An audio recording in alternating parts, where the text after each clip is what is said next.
Hello and welcome to the Boytown podcast. This week I have a special guest. Don't be in camera yet because it's a surprise. I have a special guest. That's probably just cover your face. This week I have a special guest. This guy is one of my best friends in the comedy scene. He's a stand-up comedian.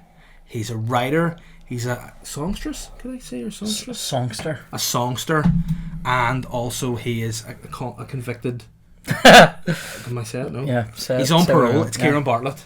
I was getting dogs to fight each other for money, so. And did you make any coin from that, or was it? Of course, mate. I only do things for coin. And then, like, you still at it, or no? No, but anyway, we're losing track. Welcome to the podcast. Chickens now. How does it feel to be Cox? To be a Cox. Oh, fuck. How does it feel to be in my personal studio here? Feels lovely. Yeah. I feel slightly intimidated because there's soundproofing and I wonder if I scream will people outside I know, hear me, but I mean, just ignore the gimp masks and the chains as well. That's just the very good soundproofing. It does give like a good atmosphere to the place that maybe people don't see it. And believe it or not, people say that is a butt plug. It's also a soundproofing plug. You just pop it in the corner of the window. I think the most mental thing is that I fully looked around as if there was one. But yes, welcome, and Thanks, obviously mate. This is Ben. He is a creep and the producer of the podcast. No creeps, mate. Here. You know, You hit us up with some free coffee earlier. I'll tell you what, this is good. We like to shout out things in the podcast that are good. And let me just This say, is actually good. Off the bat, this is not an official sponsor of Boytown Barista Style. It's Is just it from the street? Barista bar. No, it's from the garage, mate. All right, okay. It says the street on it. As in, like, it's a gangster. No, like the street, like EAT. Oh, it is from the street then, is it? Yeah. Down there and everything. But hey, I just get it in the local garage. I didn't know it was connected. Sure. But it's good gear. So I mean, major shout out to the street. If you want to sponsor What's the your podcast. favourite coffee in Belfast? My favourite as in shop, where to get like coffee. where do you think the best coffee is? You know what? This is going to be controversial and people mightn't like it, but I'm going to say it anyway. My favourite place to get coffee, it's not in Belfast. It's on the way out of Belfast. It's a Lavazza at Applegreen. Right, okay. I love a Lavazza. I like Lavazza instant coffee. I like their wee pods. I love Lavazza. If Lavazza want to just sponsor me, Guess where my favourite place is? I'm going to say it's Cafe O. It's Cafe O. I genuinely, we're saying here now, there's no affiliation to this podcast with this. Are you getting paid by Cafe O? Or are you an employee of Cafe O? No, I actually asked them one time would they give me money for something and they wouldn't. So, I mean, it was like sponsor me. It wasn't just like, I didn't try to rob them. No, I like Cafe O, mate. There's something about that Nordic bean. Actually. No, I love it in there. Do you know what's weird about it? I shouldn't, because it's so like, it's so brutally hipster. Yeah. Like, there's vinyl in the place. Like, people, I saw some guy one time bring his own record in and stick it on. I was like, that's quite unacceptable. It's for people that like bands like Sigur Rós. Oh no. And people that will then send messages in and go, it's actually Sigur Rós. But yeah, it's for Death Cab for Cutie fans. What can I say? I love it. And what does you get in there? You're a latte man. I'm a latte guy. And they do the best latte in town. Are you going on record? I am going on record. They do a great one, and if you're stuck but you're on the Ormo, shit, there's an RW place down the road that's good. Just can't remember the name of it, but they give you it's Cafe O. They give you no. It's like, hey, there's another good it's one. Like, it's on the Ormo sometimes road. Sometimes you go to Cafe on the Ormo and it's too busy and you have to go down the road. And then there's this other wee place, I can't remember what it's called, but and it's a lovely latte, but they give you it in like a child-sized glass, meaning you have to order about 3 of them. Yeah. Don't like that. Nah. Do you know how much I love Cafe O? Me and Shane bought me the hat. And I wear it all the time, and then I also have about 4 other cups in the house. I think like other people have bought me Cafe O related gifts. You say other people bought them to you, they send it to you as a sponsored of Cafe O. Like, I thought you were going to say with the hat. You know how much I love Cafe O? I took their hat and I put it in a wee frame. Like, you know, you do with football shirts. Like, you'll go into like any sort of estate agents in Belfast and they'll have, it's Keith Gillespie's shirt he wore before they played Peru in 1993. And you go, is it really Gillespie? And I was like, nah, it's just some dude in an office just signed it and wrote Gillespie on it. It smells like Alleytown Leisure Centre when you open the frame. But hey, that's what Gillespie smells like. You know, last time I genuinely saw him, does he smell like gambling? Hey! He smells like he knows how to have a good time. But it's funny you mention it, as well as the dildo dick plugs. We actually do have a Jim Magilton shirt next door. It's a bit more special. Unbelievable. But my goodness. What's that lump on his forehead? Does anyone know? That's his voice I love. They get him on as a pundit. And he's like, so Jim, I think a matchmate goes, fucking dead on, mate. I thought the fucking played fair enough for defence. A bit shit, though. You know what I mean? Like, alright, Jim, not good. But have you ever seen it? Looks like he has like a stud embedded in his skull. He looks like Hellboy. Like as if he's had body modifications. He's just really weird. Next time, Irish footballers, like. Next time you see him on, he'll go, I have a fucking split tongue like a snake. Mitch Hilton just being a real alternative guy inside. I love that. Is he the weirdest one? Is he the weirdest Northern Irish footballer you can think of? The weirdest? I don't think so. I'm sure there's weirder. Like I want to say Steve Lomas would be pretty weird. You know, but I mean, I'm just like Baker. He looks like Baker from the Muppets. Him and Ian Dowie on the pool. Ian Dowie, I remember Ian Dowie, ugly man, poor striker. I remember he. I'll tell you what, great fella, a good lad, top man. Yeah. He. I remember watching a Northern Ireland game in the 90s and Jackie Fullerton said the line, Dowie got in there, but he couldn't get in there. I don't know why that's funny to me. Here, you don't hear the weirdest old school footballer story that I just think so strange for recent times. I got a follow on Twitter by a well-known ex-England goalkeeper. Peter Shilton? Correct. just pull that out of my hole. I don't know why. It's a fake account. Why he's followed me, why he likes it. But, you know, the odd time, again, this is how weird my brain works. I think this is... Do you ever do things where... Most appearances in the English league? Is that? Yeah, I would say so. Definitely for most cap. Do you ever... over 1,000. Do you ever do something that's only for your own enjoyment? Like, you'll do something just... It makes you laugh. Handball it in past Peter Shilton. What happened? Peter Shilton did something recently on Twitter, and like he follows me, obviously out of courtesy. Yeah, I gave him the follow back, of course, because me and Peter are good friends. Yeah, now. I mean, obviously you don't like the name drop, but it's it's picking up there, Peter Shilton. And all I'm gonna say is 2 members of E17 or the 4 follow me as well. But I mean, I'll not worry about that. You want Brian and you want Tony. It's Tony. It's Terry Coldwell and the bald one. So don't worry, they're the 2 you don't want, right? Howie, do you remember he used to sign up like that as well? Howie? Yeah, because I think that's what he was the one that did the rap. You know, north to the south, to the east, to the west, to the home I love best. You want the one that did the writing. You want the pianist. Stay now. You know, the one that gets all the dough. The one when they did the back, the East 17. Like they're all living in council houses on benefits, and he's just in this mansion by himself. I don't even have enough family for the rooms. This one just gathers dust like Havisham. But he's just rolling in. But back to Shilton. So anyway, he put a tweet up the other day, and I just don't know why. There's 2 people on social media I just comment on for my own entertainment. Mm-hmm. One's Peter Shilton. So I tweeted him back saying, "Good job, Shilts, mate." You know, on something, and he just gave it a big like, and I went, I love that, Shilts, because I know it's how recent we're talking here. We're talking a couple of days. That's amazing. To be fair, it was something good for charity. So I mean, I've never been followed by Peter Shilton. Like. No, but I tell you what, he must be a listener to the podcast, because there's no other rational reason as to why he would follow me other than he's a Boytown listener. I did get followed home one time from a football match by an old man. Yeah, sorry. And what did he have in his hand? One of those clackers. I think that's what it was. Yeah. Was either that or my uncle, probably. Either way, not a sweet thing. But the other guy is this is niche. You ever heard of the German bodybuilder Günther Schlingkamp? He'd been like doing a bit of acting. He was at Beer Fest. No, I haven't seen Beer Fest. But, I mean, if anyone out there is a fan of Günther Schlingkamp, bear in mind this is what happens on this podcast. Sometimes weird things happen, and we go down into the rabbit holes. Yeah. Sometimes overtly homosexual rabbit holes, but nonetheless, that's why it's called Boytown. It's what I'm comfortable with. I dressed like a wee boy today for the podcast. I brought a Star Wars t-shirt and all. I think it's a nice one. I'm wearing Call of Duty socks as well. When I had my first day in P1, like an icebreaker was to play with the Millennium Falcon, and I was playing with it, and this new kid came in, and my teacher was like, "You need to share that with him," and I hated that fuck ever since. I was like, that's my arch nemesis. One of my greatest days in my life was buying a Millennium Falcon at a jumble sale for like 50p. And you've kept it for the antique social? I had it until I was about 20, and then decided I had to move on. But anyway, there's Günther Schlingkamp, right? He has fine breasts. So he's a powerful man. So there's something he put up recently that I commented on. I had a really good time when I did it. He was maybe drinking some water. There you go. So he's having a drink of water, and I wrote under it, "Drink it up, Günther." Did he get back to you? He wrote back saying, "Yeah," and a thumbs up. So then this week he posted this, which is for the listeners. It's just Günther Schlingkamp. Describe that photo for the listeners there. Absolutely looks gay, like, but I mean he looks like he's made out of wood, doesn't he? Guy's ripped. He's wearing like he might be made out of wood, but he certainly gifts people wood. Look at that photo. Where's my there? So I wrote Belfast above it. Yeah. And hey, he just sorry. Why did I read the wrong comment? Because I actually read it wrong as well. I thought it said but what I love is when people like genuinely write these comments. Like there's this girl's gone, whoa, sexy cowboy, you know, which sounds like it's some sort of like Asian trying to cover a song, you know, trying to play Cosmic Girl by Jamiroquai. What song is this? Sexy cowboy. Yeah.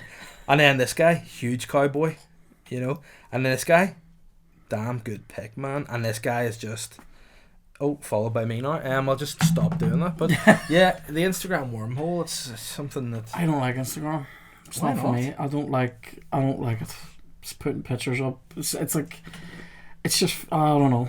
It's just, I prefer Twitter.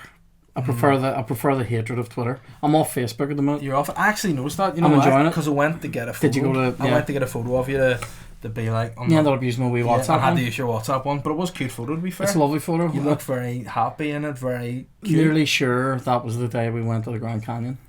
Yeah. I'm standing against like some red rocks and like a truck stop. But you look very happy in it, so I was glad. But again, I thought it was strange. Is that because part of your parole to be off Facebook? Or? Yeah, I think once the chicken fights are finished, I'll maybe come back on it. But I don't know, mate. There's just not a fan of it. See, this is the problem. Like, trying to get off social media.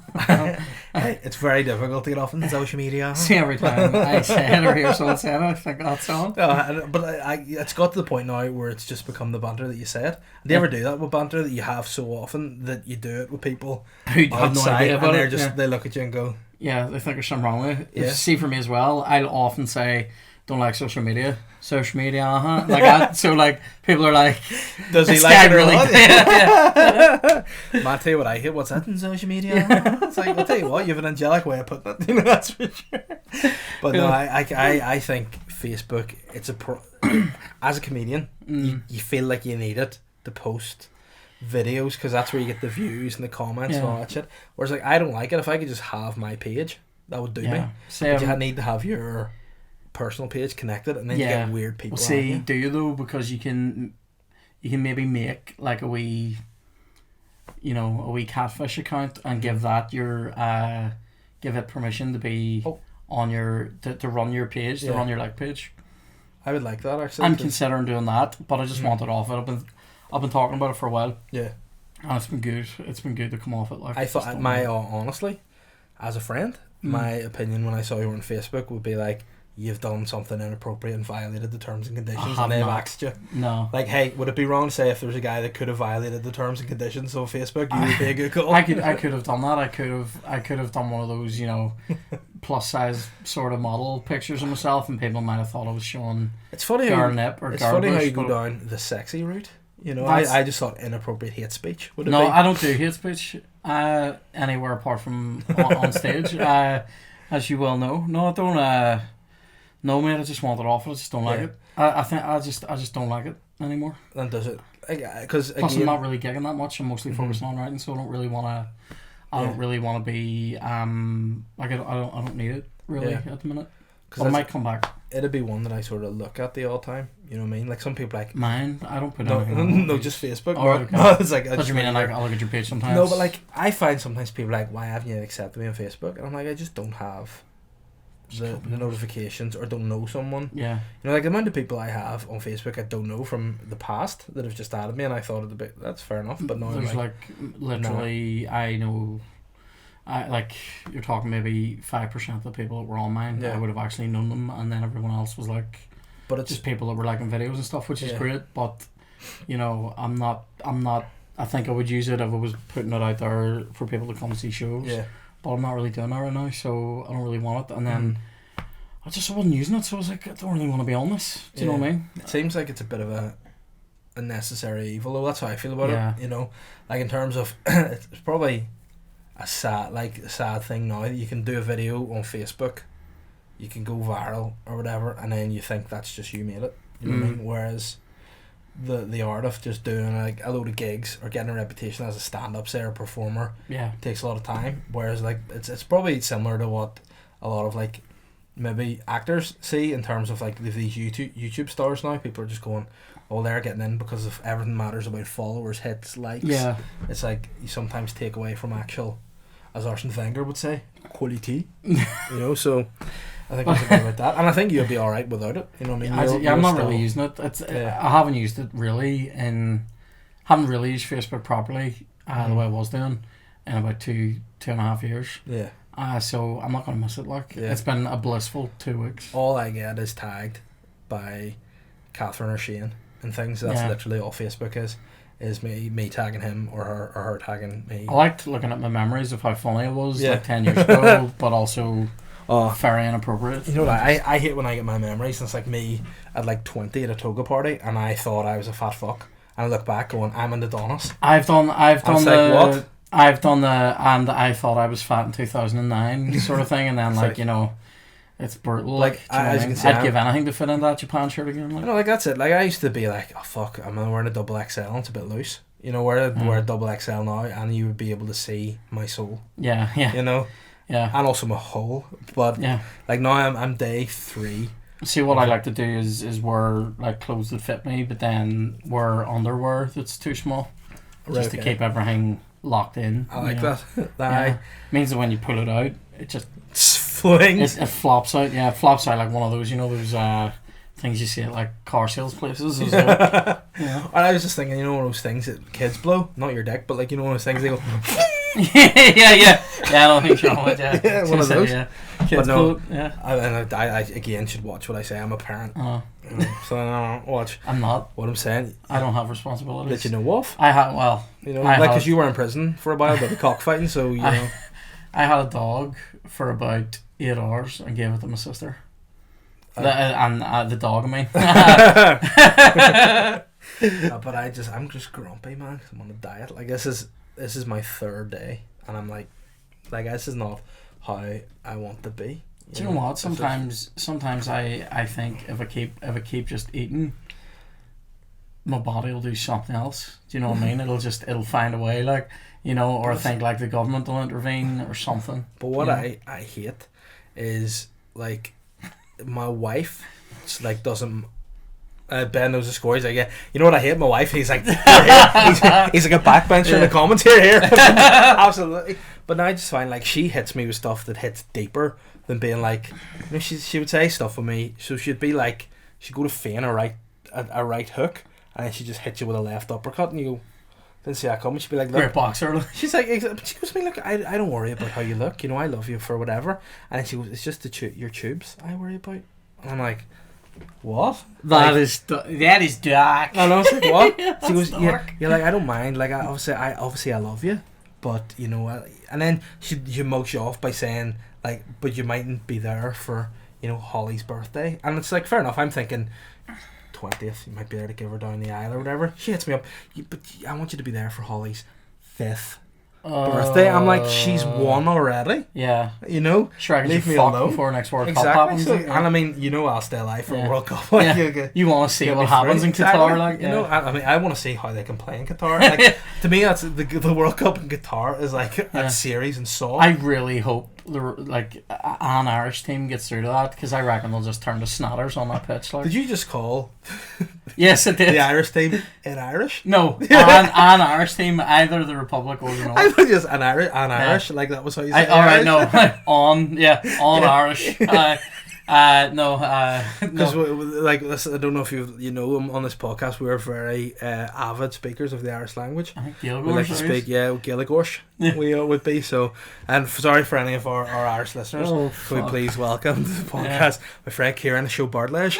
Welcome to the podcast on Irish. And and also we like to introduce people in Ulster Scots as well, because we don't like to discriminate. We Kieran Bartlett, hey. Gaeilge, Anish, Oshna Galashesh, yeah. I just find Sean Connery's the most fluent Irish speaker there is. People used to say shit like, I don't speak Irish, Tom Mahogany gas pipe, and then you were like, I know, that's probably quite that's something you said, a mahogany gas pipe. Tom Mahogany gas pipe, yeah. Because what does that actually mean, just a mahogany gas pipe? Mahogany gas pipe, it just sounds... Yeah, but there was someone, I can't remember who it was, but when you have banter, and you're like chatting on the podcast, it's fine. Well, I know banter, But somebody tagged, I think, Sinn Féin in something we had said. regarding our Irish language. You probably speak it better than some of them. And I just thought, is this what happens? Next week, do we go into like the database of people that need it? Like, does Jerry Adams have a Liam Neeson style list that he passes obviously to the IRA because he's not a part of it? Let me just state that. But here's something that came up in conversation recently with Shane. Yeah. And hold on, just before you get in, that's Shane Todd, he means, who used to host this podcast, but he's been on his holidays for the last 2 weeks. And I mean, hey, are you using holiday instead of honeymoon? Yeah, because you know what? He says it's his honeymoon, but he went on holiday. But he was on his on holiday. He was on his on honeymoon. And like, to me, right, again, you can call it what you want, but if you get married, the holiday you go on directly is your honeymoon. Yeah, that's so cool. He went to Rome for his honeymoon. You know, I'm going to Nice with my wife in September. Is that my honeymoon? Like, it's near a year after, just because we're on holidays together. You know what? It's just a great holiday. Going on. Just call it a holiday. You know, Nice, like Nice. The Russians are Nice. Sorry. No, the what was the center? Yeah, something came up in conversation about Liam Neeson. About this was I'm trying to remember who was there. So it was me, Shane, my good lady, and Willie T, mate, William Thompson, and we were discussing. Somebody said something. I think it was my missus said about Liam Neeson's ex, and I went, his dead wife, and they were like, she was like, yeah, and I went, that's not his ex, and Shane was like, yeah, it's his. I'm nearly positive Shane was in the that's his ex territory, and I'm like, no, an ex is somebody you break up with. Yeah, your dead wife's your dead wife, and he's a widower. Yeah, like, correct. And Willie was just sitting there going, I'm 20, I don't know what's going on, but he was also going, that's an ex, and I'm going, no, it's so not your ex. No, right? Sorry, imagine your wee tube. See something. Are you going to be Catherine's ex? I see if I will come down from wherever. I will be in purgatory. I think we don't think you're coming up. I will, because I'm just going to be slightly above the ground. You know, I'll never make it in either. But I will come down. I'll be, listen here, in her dreams, I'll be like, dickhead. You know, you give me my title, dead husband. I am your corpse husband. I'm your sob story on first dates. You're not an ex. Yeah, an ex is somebody you used to like and you stopped going out with. Yeah, when someone dies, if you're married, they die when, like, that's at the height of your relationship. Did Chloe say Liam Neeson's ex? And I went, what the fuck, Ben? Way in on as this. an old Campbellian and a creep. If your partner dies, are they your ex or are they if you have them killed partner? I'll give it. Yeah, like Liam Neeson's wife who died, is she his ex? No, she's his dead wife. Yeah, it's his corpse bride, if you know. That is I'm sorry, Liam, if you're listening. He loves Boy Town. He'd be like, I was enjoying it up until that point, but now, Kieran, you've made my list. Now he has to go to Black's Road. Kick my fuck out with the high altitude Catholics. But I just how did that ever, like? I don't even know. I've been dying to speak on this for about 2 weeks. No, if you die, like, you're not an ex, because if you're an ex, if you've both made a mutual decision or one of them's made a mutual decision. One of them has made a mutual decision. Yeah, so, let's agree with me. Yeah. You're shit. You're dumped. I'm gone. But if they die, it was no. I would assume neither party wanted that to be the outcome. I don't think Liam Neeson would have wanted that to be the outcome. He wasn't. So he wasn't. It's brutal. See, if my wife died, I would be going around. I would dress like the lead singer of the American Head Charge, just in black. a niche reference. You should post a picture of that shit. Lead singer of American Head Charge. I have to say, unbelievable. That is niche. But I would just be all in black. I'd be Queen Victoria. I would have to go more dramatic with it. I'd be like Danny Filth, like, you know. But like, and then imagine, right? Say you a fat Danny Filth. Say, for talk's sake, again, all theoretical. Your partner, fiance. Your fiance, again, I don't know the terms. I struggle with that. Like, see, when I had a fiance, I was like, I'll just my wee soulmate, mate. My wee bear. Right. So your wee bear, right? Your wee bear dies, and you're talking about her as your ex. Say you meet a new girl. You're chatting about her, your ex. It's over for me. Hold on. You talk about this, your ex with this new partner. It's all hypothetical, right? And then you're lying in bed one day, and your new partner just is on social media, right? And then finds out that your ex is dead. Yeah, like you yeah. post something being like Yeah. 10 years, always in my thoughts, R.I.P. She'll be like, what the fuck, you sociopath? Yeah, you exactly. fucking Ted Bundy. It's not an ex, she's dead. Yeah, exactly. Fucking hell. It's only an ex if you kill them or break up with them, I think. Yeah, oh my god. You know, my former wife. But then it's like O.J. Simpson. You know, have you seen him on Twitter? She's his ex for sure. Like, he definitely scrubbed her. Like. Have you seen O.J.'s on Simpson? OJ's on Simpson. I have seen it. I've seen it. Yeah. For any of you, just that's me talking Irish. OJ's on Simpson. On Twitter. Have you seen him on Twitter? I have briefly. Yeah. He is the most freaky dude. He's mental. No, of course he is. Every single do you see the first video? He introduces it every time. Hello, Twitter world. He's mental. No, but he's. I mean, there's something wrong with that guy. He shouldn't have had him on social media. No. Social media. But you know what? Like I mean, I'm just gonna say it. People can say it's controversial. They can say what they want about me. I'm gonna put it out there. I'm just gonna say, I think O.J. Simpson killed his wife. So yeah. And our wee mate who just happened to call her Ron Goldman. Don't forget that man's name. Ron Goldman. That's not very nice. No, sorry. I apologise, Ron. R.I.P. Hope that's his name. Yeah. But Ron Perlman. Yeah. Wasn't he the Hellboy? He's also in that ropey Enemy at the Gates, that sniper movie. Who's the main guy? Jude Law and fucking Ed Harris, whom I love. My mum.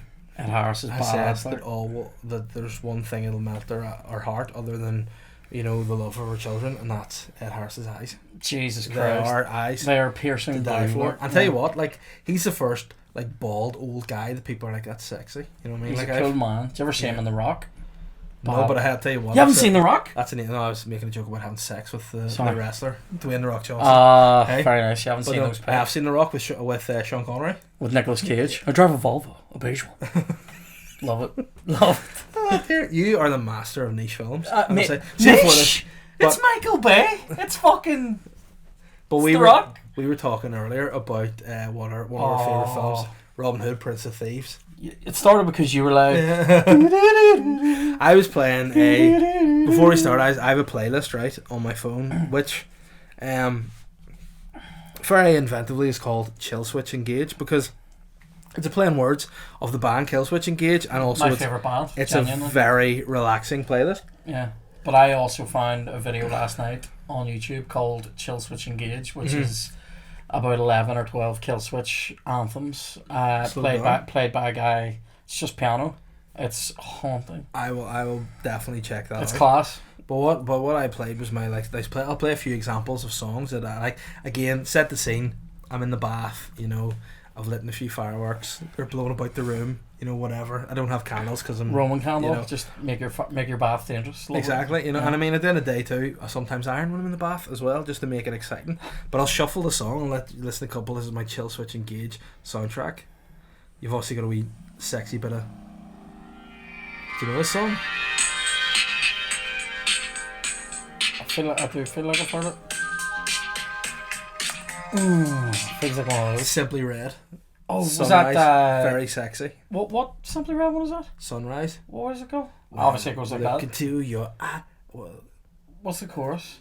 It could be in your mind at all. Could be me at this moment. I feel like if I'm going Simply Red, I'm gonna have to go for more well-known ones like the Fairbrand. I wanna fall from the stars straight into your arms. Big Man United fan, Mick Hucknall. That's why it's called Simply Red. And I didn't like them for many years because of that. And then I realised their music is sublime. Was it me and you or me and Shane realised that we both had the same old Man United? It would have been me and Shane. Yeah. The same old Man United video with Mick Hucknall on it. Oh, what was he doing on? Like talking about how much he loves United. Made me like Simply Red vaguely. Nah, I Fairground is a fucking track, by the way. Pleasure at the fairground. You know what? It's turning me a wee bit about him now. Keith Lemon just looks like him. Aye. And it's like I don't. You know what? It's weird. I don't mind some of the stuff Keith Lemon's done, but it's not for me. I just don't like him now. I didn't mind when the guy that acts him was like Avid Marion and Lee Francois. Yeah, I liked some of the Bo selected stuff. He ruined Craig David though, which in turn ruined me because I loved Craig David. But Craig David was fucking great. That first album, mate. Born to Do It. Yeah. Love we both went for that. Do you know how much of a bitch I was for Craig David? It's the first concert I ever went to. B, when I was at said concert, I bought this is fucking horrible.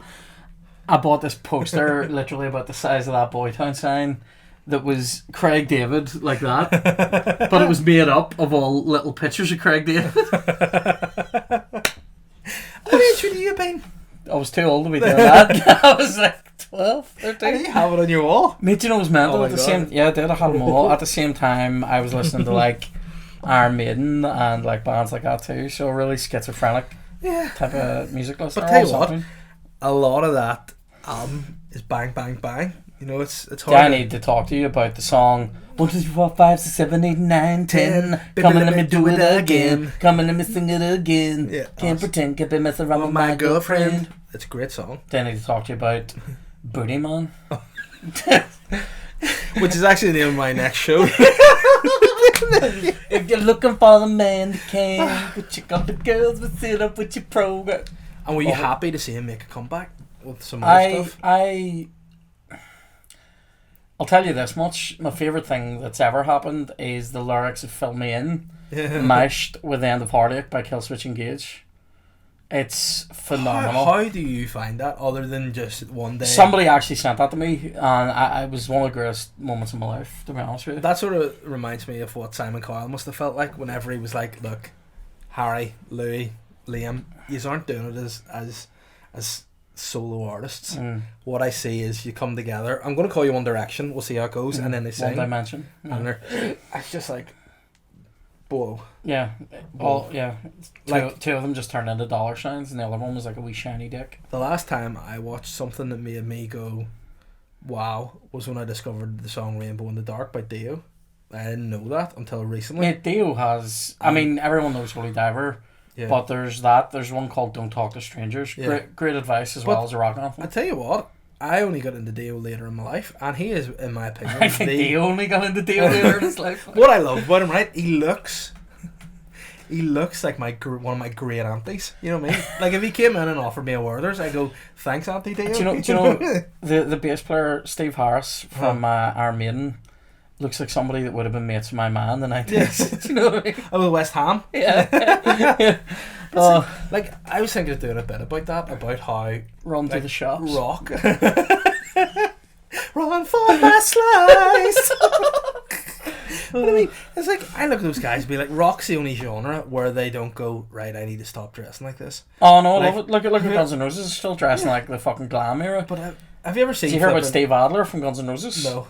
He, like... Sippacued himself. He like stabbed himself in the stomach. He's in hospital now. What, on purpose? Right. I don't think you can really stab yourself in the stomach by accident. Like, unless you were. I was about to say unless you were doing something mental, but I actually don't think you could. Because again, the reference he's 17. A lot of people said, Brian Harvey drove over himself on purpose. I was thinking about that earlier when you mentioned. I was going to bring it up and went, that's maybe dark, but I remember that.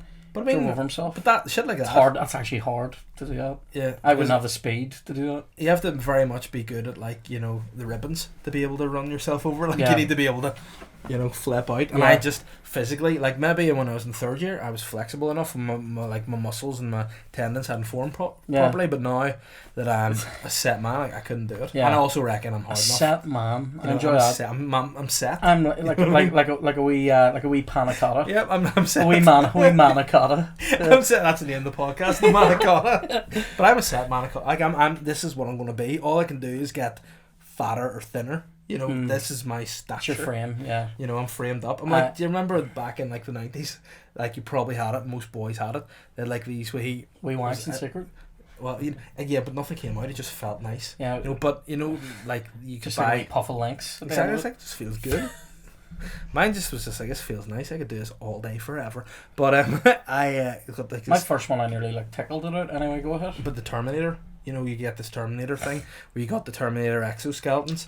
And I never had that, but I'm not going to say his name. A kid across my street had it. Yeah. I wanted it so bad. It was the skin. Yeah. But then, like, I only know now as a parent, like, my dad was like, you're not getting to play with that.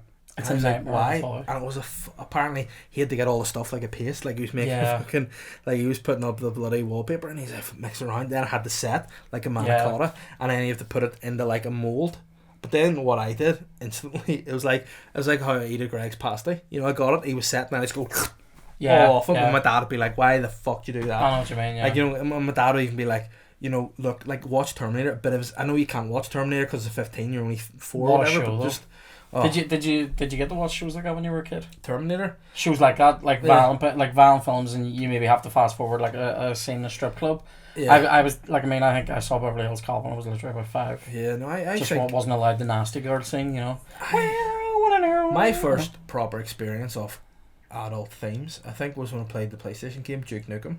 Oh shit! There were strippers in that. Yeah, but there were pig strippers later on. Remember, they turned into pigs. Did you play Duke Nukem? It was a good very good game. And I always remember the line, like you would take a stripper in this other room. Talk to me about games forever, by the way. Because it's my life. But they go into this room, right, and the stripper goes, "Turn off the lights, and I'll show you the meaning of pain." And it was Triple H, the voiced over it by the sounds of it. But yeah, that's all. I remember that game. I remember. I was adult themes. I was kind of raised on like war films, like Kelly's Heroes, Wriggles There, like classic war movies, that, like True Grit, John Wayne, like, you know, westerns as well. See, that was my dad was into the westerns. His favorite movie is The Alamo. Oh, he loves that. Is that the one with it's John Wayne as well? Yeah, yes. He plays Davy Crockett in it. Yeah, that's great. He's Davy Crockett, and Zulu's another one he loved. It's not a western, but it was that sort of old film, so he really enjoyed those. I also remember we watched like the gunfight at OK Corral. Is that brilliant? Yeah, do those things again. For Lancaster, Kirk Douglas. Mm-hmm. But he was big in that. So made films and games. Let's would have been it. Fucking. This is what's going to be 3 hours. Strap in, Ben. Let's do it. Here's the thing. What was your weirdest or geekiest kind of hobby or thing you were into as a child? Geekiest. I don't know offhand. You go first and I'll think. Painting soldiers. I used to build soldiers and paint them. Paint tanks. You know what? Plasticine. That was funny. Like, mine's definitely worse. That's not even a plasticine. I used to sculpt characters from plasticine. That's not that well. And I used to be in like, but the thing about it is, it's not that weird. But I had tools. You know, I had like plasticine sculpting tools, and I had this wee wooden board and all that I would like warm my plasticine. I used to paint my stuff, like, I was big into that. We could have been great mates. I could have used clay and you could have painted my... Yeah. Hey, we're going to start doing a podcast called Models Weekly. Yeah, man, I used to... I was still... Oh, I don't even want to talk about this. I was still into that, like... Yeah. I may still be into that. I just don't have the stuff. I would still watch like videos of guys like painting shit sometimes. Like, it's very therapeutic for me. Again, you never like talk to like your girlfriends or your wives or whatever about stuff and be like, "Oh, I used to be good at this," and they'd be like, "Aye, fuck up," you know, you were, and then like I had to literally sketch a picture of our dog to be like, "Told you I was interested in art," you know. Oh, right, okay. And she's like, "Oh, you're quite good at that," but like the thought of me just telling someone random I was pretty good at plasticine, you'd go, I'm sure you were, but like I was meticulous with plastic. Like, I'd have made The Simpsons really well and all, and enjoyed it, you know. See, I was never good with that. I like building the shit and painting it, tanks and stuff, World War II stuff. You know, the 35th scale. And then people always go, "So you must be into like Warhammer," and I'm like, "No, I am not, sir." See you later. But that's what I don't get. There used to be this shop in like Little Victoria Street in town where it was just like guys, and I don't know what they did. They went in and just sat with these like Warhammer. Like, I don't know what Warhammer. Do you know Warhammer? My brother loved it. What is Warhammer? Like, what is it? It's just where you paint things. Paint it, and then there's like a tabletop game of it. Yeah. Dice and everything. And is it like chess? It's kind of like Dungeons and Dragons. Yeah. Actually visual. But it's not for me. Like, I'm not into. I never was into that fantasy stuff. Do you know what I mean? However, you know, put a Panzer in there. Like, I'm all about it. Like.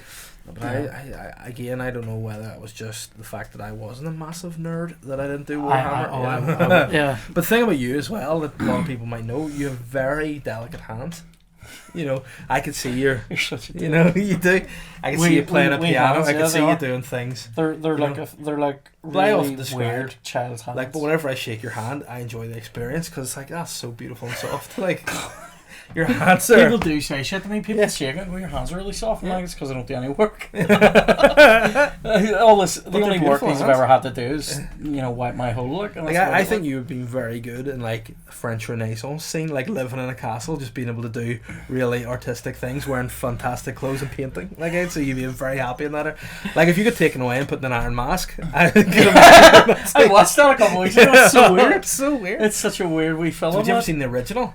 The old. Now there's two, because there's a really old one from like the 40s. Yeah, no, I think it was probably the one Richard Chamberlain, Oliver Reed. That era. Oliver Reed. Yeah, that was a good era. They did a couple of the Dumas movies. They did the Three Musketeers, the Return of the Musketeers, and then the Man in the Iron Mask. That was one. I think I was at the age where you just get afraid of things. Yeah. And I was like that. Oh, it's terrifying. So I just spat everywhere. But I think in my mind I'm like, I can like I get in turmoil about things. Do you know what I mean? Like I get actually into like full. Yeah.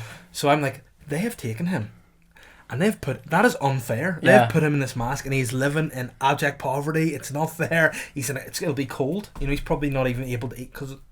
There's a few films that have done that to me. I will say one of them that did it to me at an early age was. Penis hands. It was what I call it, Robin Hood. The witch in that used to scare me. Oh. And the bit you said about the masks at the start and all.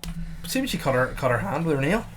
Oh, gross! It's like hackles into like a blood egg. Mmm. No, sexy. Not. There's a phrase maybe hasn't been used on the podcast before. Hackles into a blood egg. Stinking. It's like something you could order in a West Belfast chippy. Oh, or Chinese. Guess a blood egg supper. Hackle in it. But no, heavy on the hackle. She was scary. Yeah, no, she was. Then she got dealt with. Oh, Freeman, fucking nothing. Like again, I used to have those toys. I enjoyed that and had that Saracen sword. I had a Saracen sword. He had like we would have been. Can you imagine? We would either be best mates or like we would mortal be enemies. Potentially mortal enemies. But I mean, like I kind of like now. Exactly. But yeah. But no, I had a toy with him, right, and it obviously harked back to the scene. He got Mortiana, is it? Mortiana, yeah. He got her because like it's like this motion, like his arm moves like this side, it's bent, like so he's flexing, but this arm's straight. You put the sword in it, flick something in the back, wings the sword at you. Love it. Great toy. Love it. But hey, you know what? Again, I might give some spoilers out here. I don't know what listeners spoilers on Robin Hood. It was out in like 1991. Hey, about Santa Claus. Oh, Santa Claus and Robin Hood. Yeah. So I was younger. I think it might have been about 17 or something at the time, and accidentally went to look for something in like it was my mum's makeup drawer. Opened it and saw a toy of Will Scarlet from Robin Hood, and I went, "Oh shit!" And I went, "Why Santa Claus put Will Scarlet in my mum's?"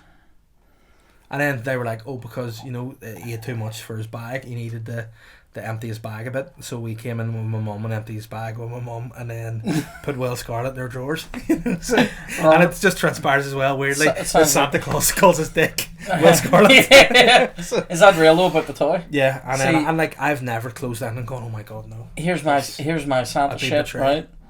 The stories in my house that were given to me. I was the youngest of 8.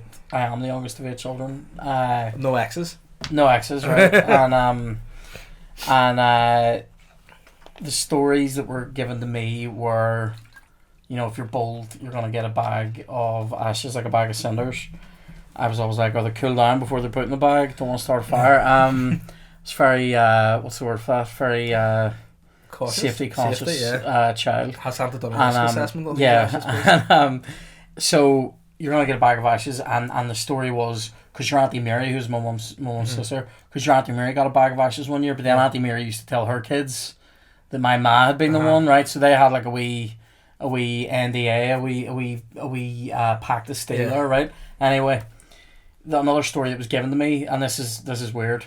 My dad told me that he once, when he was about 8 or 9, woke up early, like on Christmas morning, went into the living room and saw Santa's boot going up the chimney. Right, okay. Right, now here's the plot twist. Even after I was told about the realities of Santa, shall we say, when I was about like 13 onwards, when I was like 10. Yeah. When I got told about that, and that's leading me on to another point actually. Did you ever go to school with somebody that still believed in Santa when you were in like second year? Anyway. No, that was probably there was one in my class. I felt shit for him. Anyway, because he was just getting the absolute shit ripped out of him. Anyway, so and he smelled a bit too. Anyway, so it's Did he have special needs? No. Whenever, well, Not obviously, he fucking did. But whenever in my day, that was just called being a dick. So I was, when I get told about the realities of Santa, the boot story never went away. So even when I was like well in my 20s, and I had like nieces and nephews about Santa, I was like, grand, I saw Santa's boot going up a chimney, and I said that to one Monday, and like one of my sisters, like one of their mums, was like, that's really lovely, you're kind of passing that on. I was like, I know, but in here I'm like, that story's real. Like I never connected that as an adult, that therefore that story was bullshit. Yeah. Do you know what I'm saying? Sorry if that's really boring, but like I talked about it forever, so no, it works. Those people switched off. The only thing that I started to realise that Santa was real was whenever like, oh, what does he want left out for him?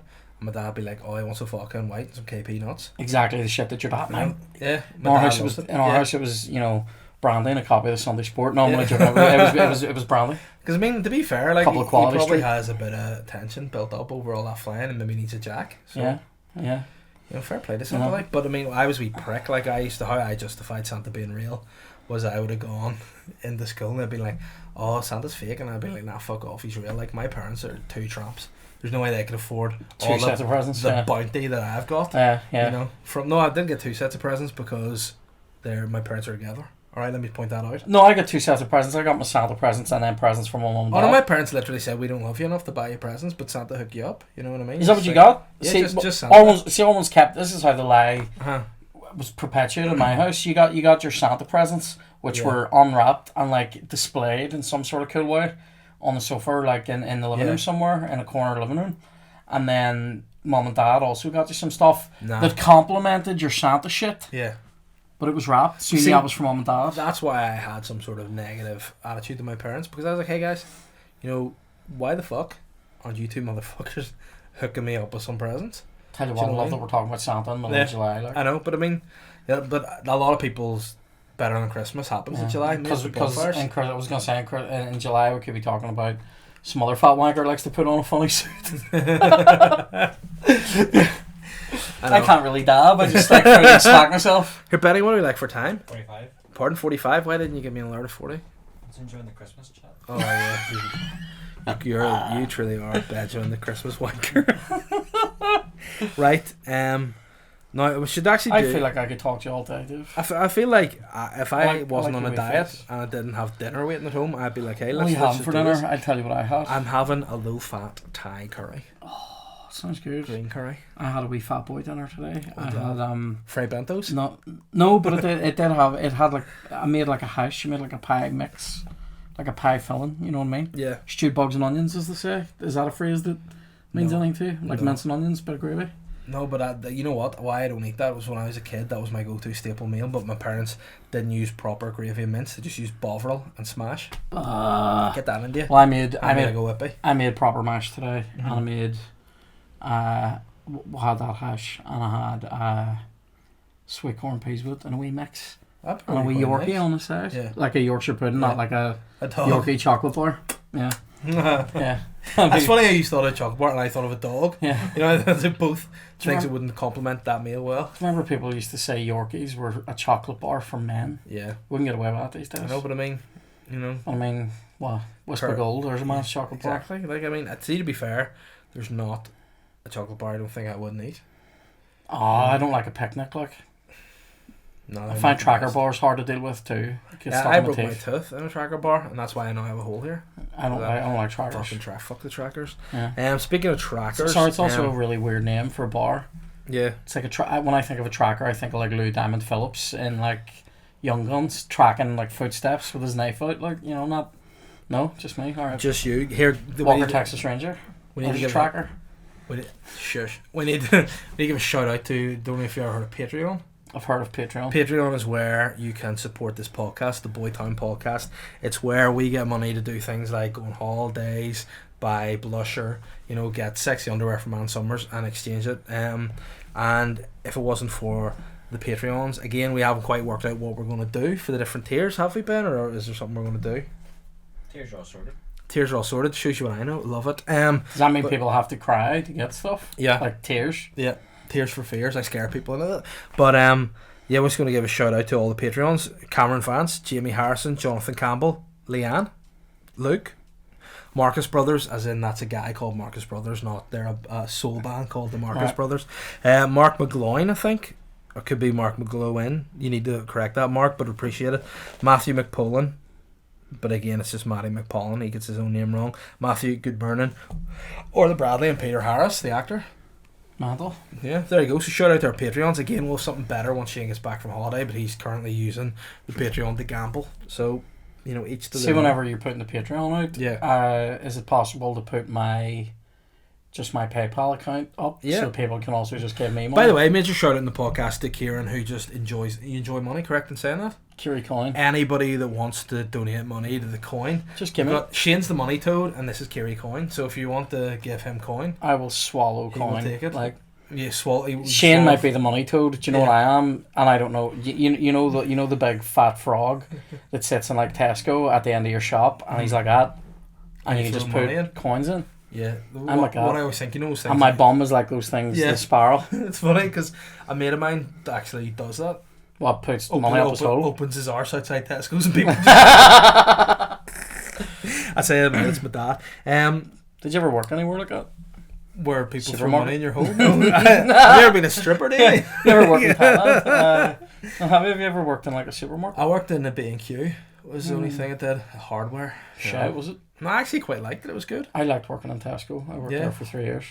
See, towards the end, sorry, go ahead. Nah, see, in B&Q I worked in the returns desk, so I had just chilled at the front and not really done that much. I had a good one of my good mates now, Stephen. We met in B&Q and we just forged our friendships over faulty goods. You do make good mates in places like that because it's kind of shit work, so you kind of bond. It's like what I imagine it was like being there at D-Day. But the towards the end of my time in Tesco, I was literally trying to get sacked. Because I was taking a career break technically, no intention of going back. Is it called a career break if you get fired? Or? No, like my mum wanted me to take. I was doing enough music to make a living off music, like part time, and so I wanted to just do that. And my mum was like, "What if the gigs drop?" And I'm like, "Thanks for the vote of confidence." And then I backhanded her, knocked her teeth out of her head. Good, happy days. And then when she was crying, I phoned Tesco and was like, "I'll take the career break." So did that instead. But towards the end, I just wanted them to sack me. And I was like doing shit to people's groceries. Like, you know, anytime somebody would say like, not like really weird, but like, you know, when people would go, "Oh, I've just like, I forgot like mushrooms." Yeah. I go, "Yeah, no problem, go and get them. I'll pack this for you." Yeah. You know that loaf is getting thumbed. Like you're getting like across the beep. You know. See, again, I don't think your grabbing a wee delicate hands could do that. I think you would just caress, just caress the loaf into the bag. Yeah. You know, like putting like petty flu in and then dropping like bag of spuds on. Eggs just breaking. Yeah. Well, I never broke an egg. I never purposely broke an egg. But it did make it possible to happen by putting eggs at the bottom of bags. Right, okay. You know, carton Speaking of eggs, of that, beans. Did you see the story this week about the woman in America who did this viral video again, hilarious, of where she went into like, I said Tesco's and just opened the big like carton of ice cream and licked it and closed it. I did see that. She's a tramp. She is a dirty bastard. Yeah. But you know what? She's potentially facing 20 years in jail over that. I thought it was in Bangor to start with, and then... No, hey, listen. If I was in Bangor, people are licking ice cream, I'll go down and I'll hunt them out. You know, I don't go into my town. Fuck shit. And then me. Only one person fucks, and that's me. In probably worse happens in every Iceland, everywhere, like. Yeah. Somebody goes in and sticks their dick on a Yorkie, like, you know what I mean? See, I actually only thought until teabag a wee Chicago Iceland, everything was frozen, and I found out that not everything's frozen. No, they do bread and stuff. They fuck themselves. That's not what it says in the tin. Fuck those guys. That's why mums shop at Iceland. You're like, yeah, mums whose kids are alcohol dependent. Yeah. You know what's weird? my mum used to only shop at like Tesco and stuff for me. Now where I'm out of the house, fucking M&S. That's all she does. You know, everyone's flipping. She's all about that luxury. And it's like, you bitch, why didn't you hook me up back in the day? Here, mate, see M&S that do this. They do these things called dirty fries. Have you had them? No. What are they? It's like chips. They're like it's like Mexican shit to put on it with like cheese and dirt, mate. Delish. There's people in my life that literally mean less to me. Do they have it in a ready meal type thing? Is it? You put it in the oven though. You cook in the oven. It's sexual. My mother-in-law came around one night and was like, "I've had this. I bought this as part of the meal deal, and I didn't want to eat it." and it was like this pasta lasagna type thing, but it wasn't a lasagna. It was, and I ate it, and I swear it was like, I was crying. We're talking about like a wee cannelloni or something. Oh, so beautiful. And I was like, I did not expect this from a, but Tears in Heaven, like, you know, Eric Clapton. We didn't talk as much about food as I thought we were going to. I thought I don't mean to torture you, sorry. No, because I'm on the diet and I'm already grouchy and I'm hungry. But hey, I've lost 3 kilos this week, hence why I'm wearing the muscle shirt. Yeah, well played, mate. 2 gym exercises in 2 days and I'm stiff all over. I think we'll go into listeners' questions here so I can get home and eat. Yeah. We'll start off on Instagram because it takes longer to get in to Instagram to get the deliver the questions. Sure. Right, okay. Benny, do you like the way I tried to segue in there? Mm-hmm. First question is from Manny McPullen. He said, Peter Piper picked a pack of pickled peppers. A pack of pickled peppers Peter Piper picked. If Peter Piper picked a pack of pickled peppers, where's the pack of pickled... Fucking fucked it up. How Fuck Peter Piper. Chuck? Correct. Do you know any tongue twisters but in Irish? Irish tongue twisters? Yeah. No, but my brother does an amazing version of the Rattling Bog. Have you heard that song? Oh, I have. But at Shane's wedding, I was stuck at a table and I started singing. I was like, this is great. 45 minutes later, I was like, seriously, fucking end this. Fucking stop the Rattling Bog and the pig's in the hole and the fucking hedgehogs in the... That's great though. My brother does an absolutely... He plays in Thirsty Goat, hashtag shout out. Unreal. Not a sponsor, don't. No. Go see him at the weekends. He's very good. And he does a great version of it. And I'd prefer if you're going to ask me something like I know something Irish, that you would at least say as Gaelic. As Gaelic is toot, as they say in Germany. But I actually do know a tongue twister in Irish, if you'd like to hear it. Yes. Peter Ash Piper Ash picked a pack of pickle-ash peppers. A pack of pickle-ash pepper ash Peter O'Piper picked. If Peter Ash O'Piper picked and pack of pickled pepper ash, where's the pack of pepper ash Peter Piter and picked? O'Shawn. I'll tell you where it is. It's buried deep in the 800 years of hurt. That's where it is. Jesus Christ. Oh, this guy. That was funny though. That guy's your Patreon, like, and he's generating content. He should just be doing a podcast. He actually is a producer now of the podcast too. This is one of my favourite names of a listener, Willie Palmer. He has said, "Hey dudes." Like what he said, like that. Shout out to Willie. Like Pat McGee, Pierce McGee, love it. Like, hey dudes. Awesome. Where can a boy get a good fry in Belfast? Some fries out there are just too dry and healthy, not sweet. Oh, he's looking for a dirty fry. I mean, I think this is a topic. You were saying we didn't get to talk about food much. This is my shit. Yeah. You know, a fry is what I'm all about. Do you like making a fry? Not as much as I prefer eating it. Just go and get one. See, I prefer making one because I'm very picky about eggs. Mm-hmm. I don't like, you know, when you go into a lot of cafes or restaurants here, they'll give you snatter eggs. They'll give you where they haven't cooked it on the top and all. And if you ask for poached, the amount of times where part of that is just gonna be proper uncooked egg white, and it's like drinking a fucking baby snatters. It's disgusting. Because that's what I feel like. I know fine well what an egg is.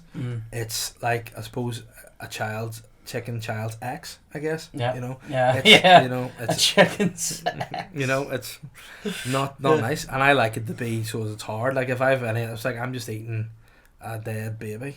Chicken. I like a wee bit of yolk. It reminds me that it's a dead baby. But I like it, but I like to dip my soldiers in it. Because again, I like soldiers oppressing anything. Do you know what I like doing? And I feel bad about doing it when I'm out because I feel like people will expect it of a unit. By the way, see amount of people that comment on like videos of me and they'll just write things like unit. That's the whole comment. Or they'll tag 4 mates and go, look at this unit. Anyway, so what the fuck was I having on with? Yeah, I like making a wee fry sandwich myself with my toast.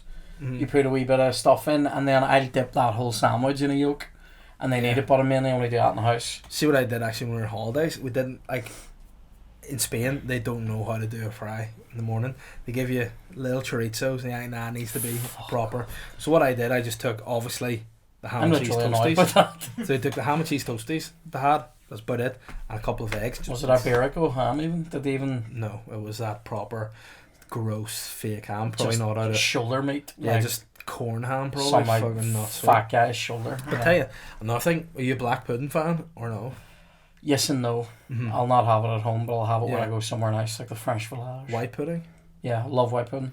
Yeah, but not that shit galty yeah, where it's like an extra sausage and it's rotten. No, like proper kind of guilty. Yeah, there's bits of shit in there like wee oats and whenever you barleys get and again, it has I to like be my vegetables. I wouldn't go to like a greasy spoon for a fry and have a black pudding, but I'll go to somewhere that like, you know, will stack it and present it. In Village Francais, would you go there? Village Francais, monsieur. Yeah, I like it for fry.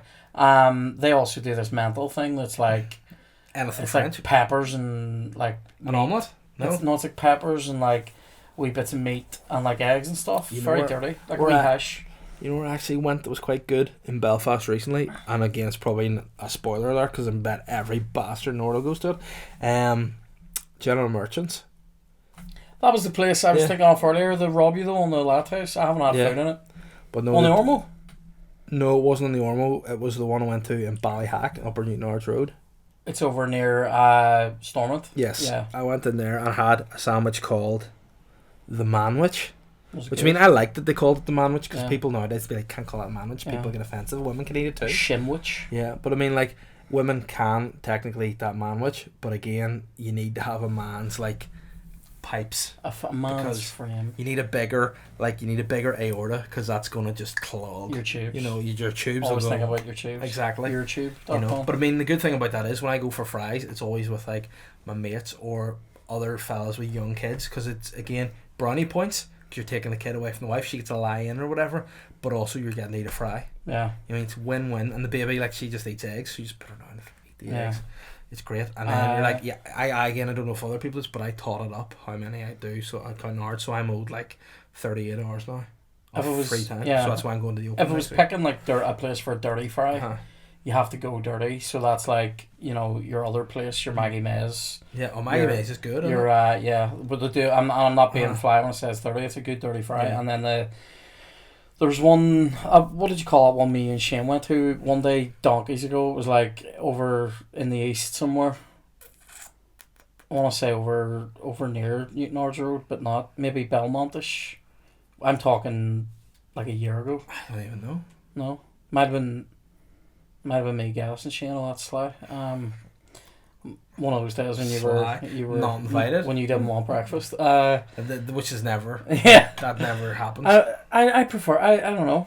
I think if I'm maybe in French Village, I like that. You know, in Village Francais. I tell you what, like again, slightly left field. When I moved to Bangor, I made it a thing that every Sunday we would go for a walk and go somewhere for breakfast. So I've basically tried every place in Bangor. So I could give you I could write a book, Bangor fries. But I bet I would do a roaring trade in North Down. You know, I mean, like Shane likes to say he's the king of North Down, but he doesn't live in North Down anymore. So no, he doesn't. Hey, you know, I'm gonna come in there like Canute, take over.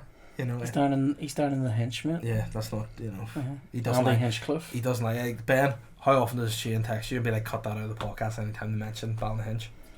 You know? Is he gonna cut me? No, he's not, because he's not here to stop us. We do what we want. I like when he invites me to like meet him in places that are like wholly inconvenient to me.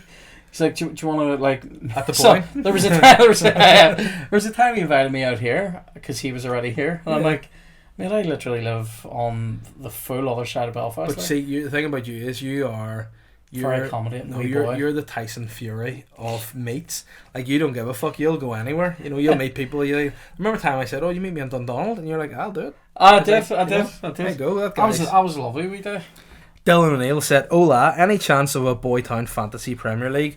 And will Dave stick a Wobie up front?" Tell you what, nah. Well, you know what? We could do a fantasy league with only the patrons involved. What about that? Yeah, I'll do it. I'll do a fantasy league. Shane won't because he's entitled. Do you know what really annoyed me this year?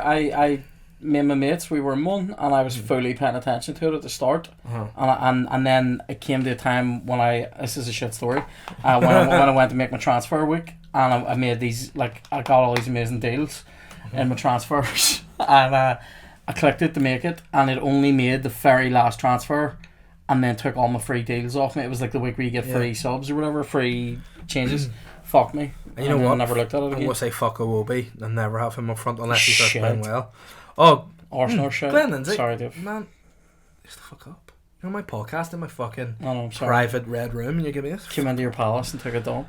Glenn Lindsay said, who would win in a fight between you two? Oh, be a good fight. You know what? I am the most lethal man on this earth. I'll beat anyone in a fight, you know? I feel like I would gas first. Mm-hmm. However, if you take an overhand right, But you know what I'm saying? I shoot you. I've got the reach advantage. You probably do. Yeah, and see those You've also got man hands. Yeah. And You have these. you know, What happened? You would get in underneath. have to fight tight. small. Have But to then hit what you we with do, both hands at once. it would just be like being rubbed by loads of babies' bums. what's this? This is soft. I'm being stroked, and then I have to be like, "Nah, I'm gonna fight, but down." Yeah. You know, but I mean, I don't think I could strike you in the face. I wouldn't feel comfortable I with would that. feel like we're both too good looking to hit in the face. Yeah, We'll have to I do, think. and I don't want my genitals being wrecked. Yeah. So because they're already crushed. So I'd just like to go from there to there maybe. I don't think we should do a proper fight. If No we were to do kidney a fight punches. in rules, I think it should be more of like a holding. So the rule is just who can you hold. Maybe we should just hold each other. Yeah. And then see who gets up first. Listen to Tracy Chapman. Sorry. Yeah. And then Ronan Keating singing the same song. I know. Sorry. You're all that you can say. I do a good Ronan Keating doing what do you call it? That other one that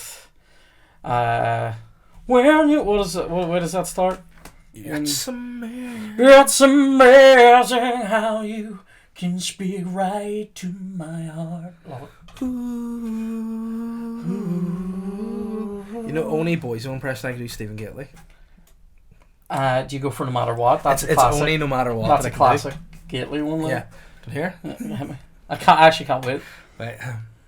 No matter what they tell us, no matter what they do, no matter what they teach us, what we believe is true. Love it. Thank you. Love it. It was You know what's great angelic, about I that? thought. You're really getting that. I know. He's really Because into then nasal. sometimes I think about it, and then I'm like, he died when he's 33, and it makes me sad because So I'm did 32, Jesus.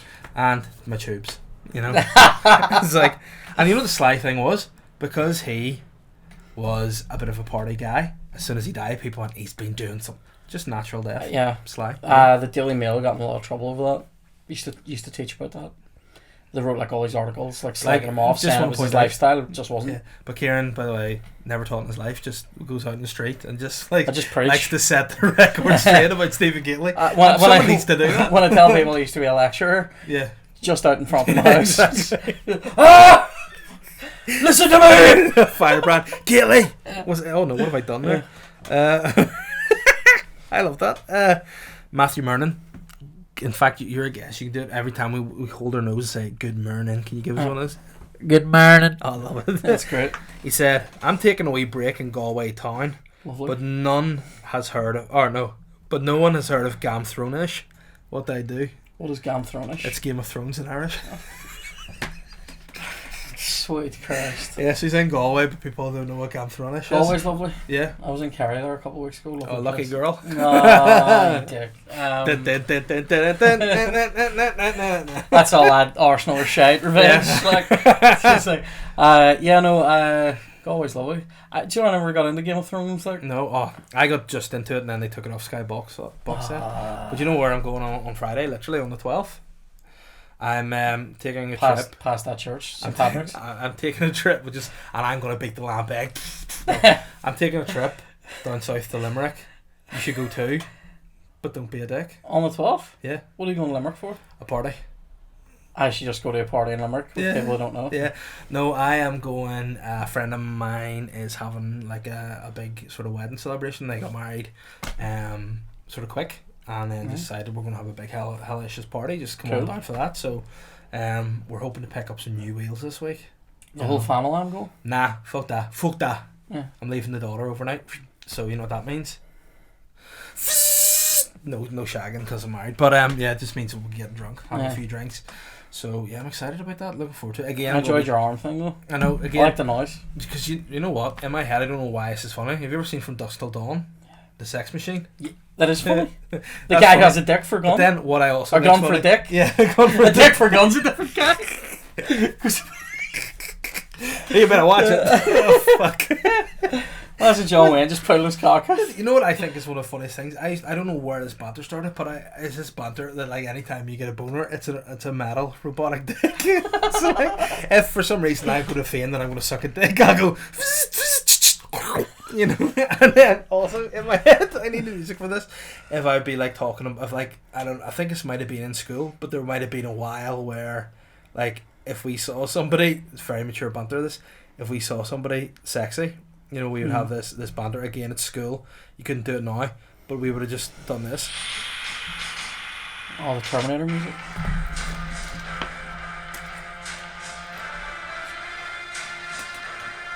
I just sat holding our water bottles like they were dicks while this music played. But again, we didn't have the theme song at hand, so we would have just gone. It's weird because on my deck I've tattooed "There is no fate but what we make" up the set of it. Fucking hell, you must have Nah, it's like size 6 hours. But yeah, that was the weird sort of shit I used to get up to in school. Tattooing dicks. Yeah. That's actually the name of my German teacher. I love that music though. Yeah, it's great. But then normally when it hits something like when he's going down into the molten. Oh, and the thumb. You're like, no. He does the thumbs up. Oh, mate, That's a great show. And I tell you what, Terminator 2 is amazing. That's one thing. My mate of mine, shout out to my mate Brandy, right? He remember one of the early days we used to work together, and we went into Tesco's, and Tesco's put the first, what's it called, checkouts? Self-serve checkouts, right? And then we were going in, I'm fucking scanning, thinking it's great. Brandy's standing in the queue, waiting to get served by a person. And I was like, why don't you just use this? And just one word, he just looks me dead in the eyes, no joke, went, Skynet. I have never laughed. Miles Bennett Dyson, love it. Yeah. And he just Skynet, but genuinely he was like, nah, fuck that. That's the start of it. And tell you what. Do you know my favourite scene in Terminator 2? Favourite scene in Terminator 2 is when he phones the foster parents. Yeah. And Arnold acts the kid. He's like, yeah. What is the dog's name? Yeah. He's like, Max. And he's like, Hey, Janelle, what's the matter with Wolfie? Yeah. I can hear him barking. And then it cuts to Janelle. She's like, Wolfie's fine, honey. Where are you? Yeah. And he just hangs up and goes, the foster parents are dead. And you're like, yes! And it cuts back to Janelle, and she has character actor Xander Berkeley pinned up against the cupboard with her like knife on. Yeah. Love it. No, I did not like the T-1000. He was... But again, the LGBT 1000. That became the banter code for if you're running fast. He came after me like a T-1000, fucking bombing through. Nah, he was scary because when he runs. Whenever I watched that, I was this boy. Like one of the first little boy things I watched that made me scared. Yeah, it's great. And then my dad, being a legend that he was like, "I exist, mate." And I'd be like, "Dad, I'm not going to sleep anymore." Here's my brain in turmoil for 4 years. So Shane McMullen has said, every time I listen to the podcast, without fail, the entry music gets stuck in my head for the rest of the day.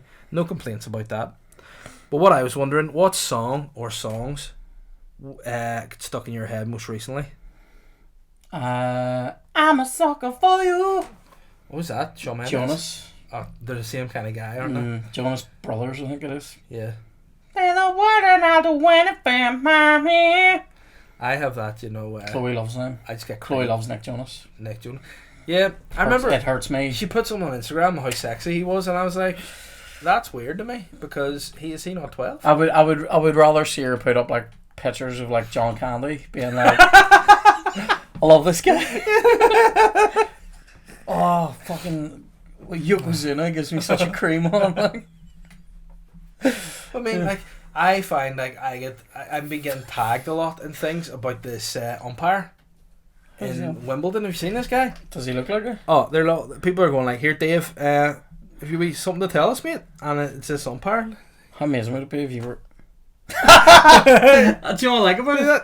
I'm gonna send you and you can put this on the video. Like about it? He only vaguely looks like it. Yeah. But I tell you what, he looks like me and Bluto and the Macho Man Randy Savage. Oh yeah. He has the Macho Man about him, yeah, for sure. But tell you what, that's a job a man of that build shouldn't be doing. No. Bent down that position. Too dangerous. His crack's gonna be stinking at the end of the day. Yeah, and the white trousers. Yeah. Not for me. Tell you what, I wouldn't be horsed about working at Wimbledon. Looks like a nightmare. And you have to be all posh and you'd be like, what, really? Could I give a fuck? They wouldn't have me, to be fair. They haven't offered. That's one thing. My man Nathan Concilia has said, What up, you two big horny lumps of matured spunking eggs? Answer me this. What's the weirdest thing you've ever seen at the beach? I once saw a grown man punt a cuttlefish like a Nerf football. Crazy times. DCOC, which is Don Concilio of Cum. He's anointed himself. When was the last time you were at the beach? I was at the beach. I don't know why I turned into a full Brit there. I was at the beach. I was at the beach with Grandma Joe. I was at the beach in Torremolinos on holidays there, and also I live by the sea, so sometimes I walk by the beach and look into the ocean and think, you know, if there was no one with me, I would just drown myself. I don't wanna wait. No. For your life to be over, and then you'd be my James ex. Hetfield. To my life. Yeah. I don't wanna wait. Yeah. Love it. I love Metallica. Oh, so good. Oh, you know what else? I'm going to be honest. I have a terrible admission to make. I only realised probably within the last couple of years, and I'm a Metallica fan, that American Badass was just fully ripping off their song. You've only got that now. Mm-hmm. That's a bit grim. Because when it came on, I was like, that's the wrong. Yeah. And then it's like Metallica's is the original, far better. What's your favourite Metallica song? Oh, that's another one that's been stuck in my head quite a lot recently. It would be from the Beltos. Yeah. I love big bass and big drums. I'm a bit. This is controversial. Metallica choice, I think, for a favorite song. Until It Sleeps always gets me. Always gets me like, like, you know, yeah. Yeah, no, I like to listen to rock. Like, you know, if I'm doing weights, it's always rock. And you know the bit like where he's like, the bit where it's like, so tell me, open but beware. I'm just like. I'm so hard at that moment, like. I love his vocals. My wee nips and all. Oh, you know what? We're fucking going on left field for this. If you were to make, because we're both, this is something we probably should let. We're both, something that's bonded us a lot. Our love of rock. Like not a lot of the squad, so to speak. The comedians like rock. They're all into rap music and shit, Drake, and I'm like, they'll like text each other shit into the group, like, oh, Drake's just dropped. I'm like. Yeah. I couldn't give a fuck what he's dropped. See now again, I know I'm an old man, I admit it, but now music's just all like see all this mumble rap, a bit, you know. Shout. Half of it don't even rhyme, or it's like a fucking they rhyme like they use the same word 4 times, and I'm like, get out. Eminem is spinning in his would-be groove. Yeah, no, with his ex. Yeah. But I mean, like, so you're picking, we're talking. Ben's another rock man himself. Can you want to throw up the horns and rock it? For Dio! Yeah. But so you're got a band, right? We're talking drummer. Oh shit. Lead guitar, rhythm, bass, lead singer. But you can double up. You can have a rhythm and. Are we allowed a dirty vocalist as well as a clean vocalist, or is it an all rounder? It's you have to have somebody. An all rounder. Yeah. Like again, I'm throwing Dio in there. I just think he's the best, albeit he's dead. Right. Drummer. Mike Portnoy from Dream Theater, and he drummed with Avenged Sevenfold for a bit. Bass, Steve Harris from Iron Maiden, great songwriter. West Ham swept on. Yeah, lead guitarist Adam D from Killswitch, because he can do roars as well. Rhythm guitar. That's a tough one. Like your second guitar player. But see, you can double up, like if you're going. Like a second Metallica, lead, like Kurt Hammett, he can. I wouldn't have him there, mate. No, he can do both. You know what I mean? Good in the studio, poor live, is my opinion. Though. Yeah. Have I said So we've got drums, bass, lead guitar, vocals. That's a hard one because I love Bruce. Like I love Bruce. Actually, do you know what? Dickinson? Bruce Dickinson, Iron Maiden, straight in at number 1. Because he can fly the band around as well. Also, also he we already have Adam that can do the growls as backing vocals, and then a second guitar player. I don't want to pick like another. I don't want to say Slash or something. Yeah. So I want somebody that'll go, yes, lad. Yeah. You can do it. Shit! I realise I'm taking forever here. Who did I go for? Maybe.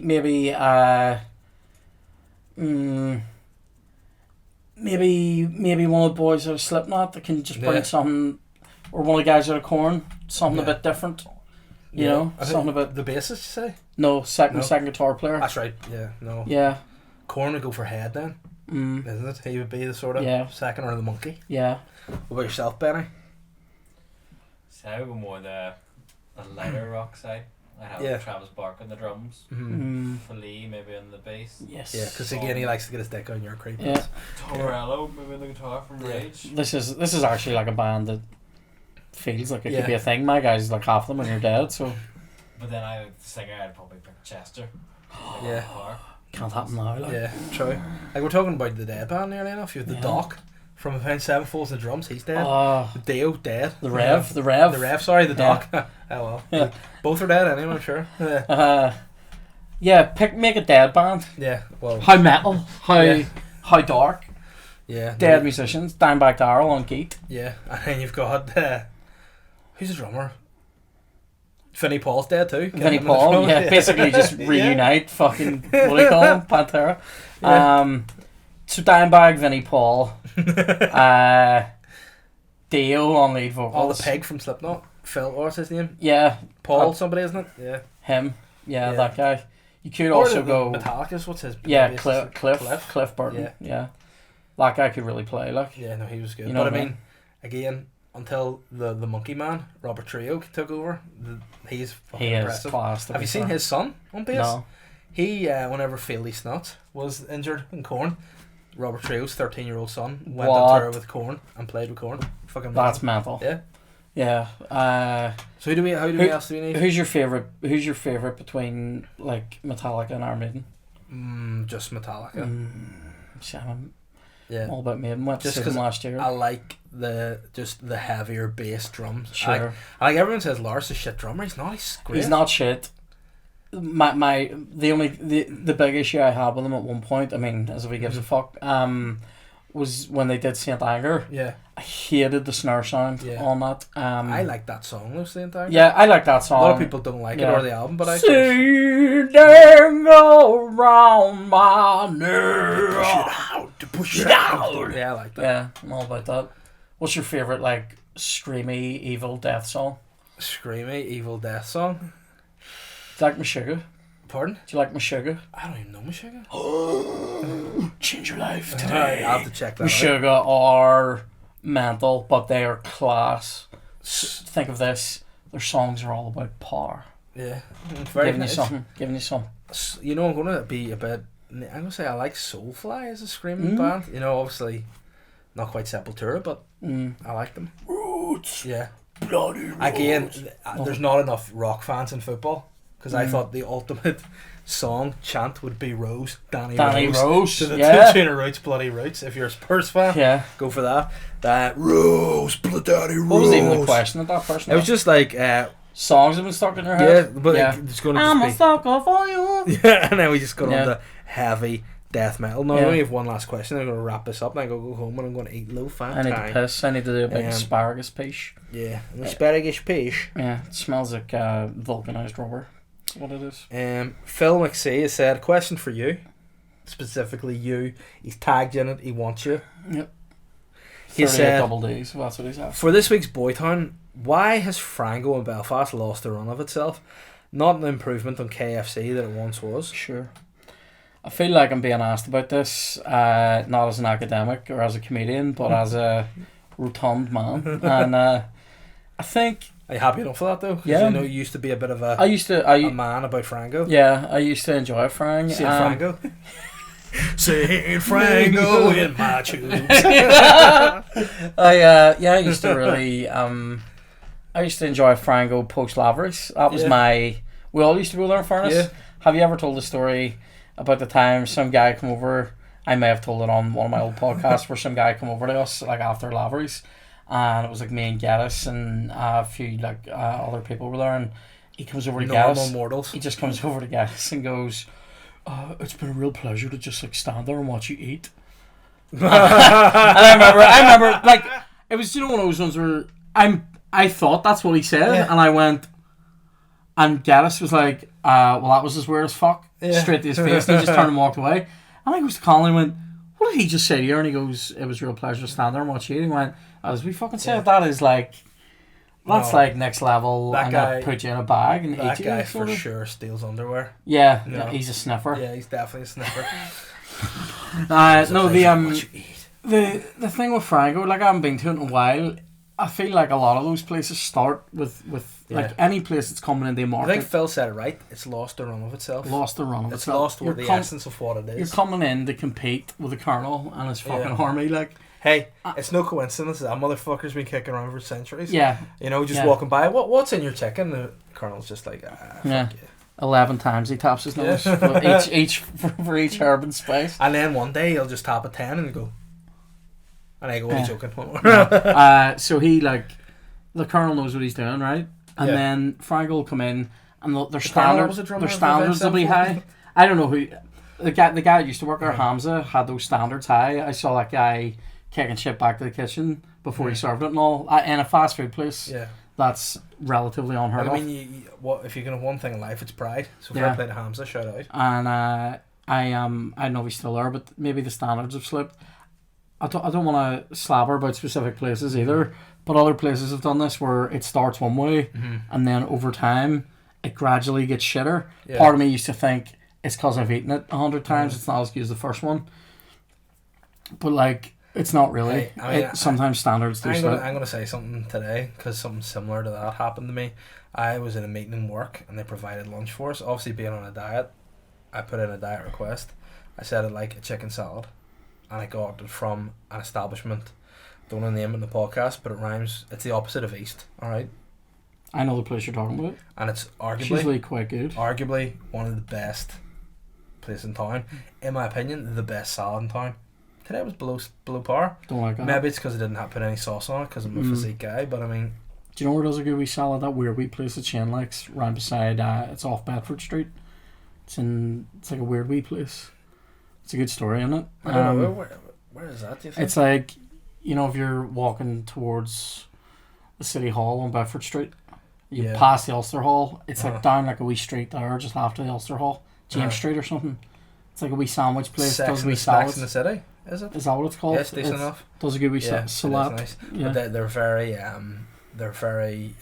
fancy with their salads. Right, okay. Like you get some nuts sprinkled in there. Yeah. You know what I mean? Quinoa. But I mean... Yeah, I hate when people do that here. That with the salt. I'm like, get out! You're not that guy. Yeah, but I like him. You know what I mean? Yeah. I like what he does. I don't. But this is my thing: is when I see if I was in America and somebody did that, I'd probably go, "Oh, it's not really. He's doing it like that guy." When I'm in Belfast, I'm like actual servers. I'm like, fucking get that done. Yeah. Nah, you know what I mean? I don't want. Nah. You know. I think it's when I do, it looks like a wee bird. Yeah. But and even your little waves, don't they? You know, it's like... Do you want to know how I wave goodbye to people at the minute? I do. In fact, hold on, because we're literally about to close off the podcast. So guys, I just want to thank everyone for listening, and thanks for Kieran Bartlett for coming on. And I think doing a fucking great episode. I hope it's good. Check it out, enjoy it, and also do the Patreon because I need to get my teeth fixed. So we've built this wave up so much, but this is the way I wave sign goodbye off now. The Boytown podcast. And this is literally based on a wave that Jerry does to Tom in one of the old Tom and Jerry cartoons. It's very specific, but this is the wave. That's definitely the biggest letdown of all time in my life. I think you're going to do something like... No, like, no wee creepy. No, that's no wee. Do you remember when you were young, you used to put your arm inside your shirt for 10? No. See you next week, guys.